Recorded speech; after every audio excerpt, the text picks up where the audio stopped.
संजय राठोड यांच्या संवेदनशीलतेचा प्रत्यय यवतमाळ अमरावती मार्गावर पाहायला मिळाला।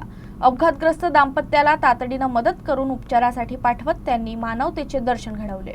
यवतमाळ अमरावती मार्गावर सोनखास ते लासिना दरम्यान एका दुचाकीस्वार दाम्पत्याचा अपघात झाला होता।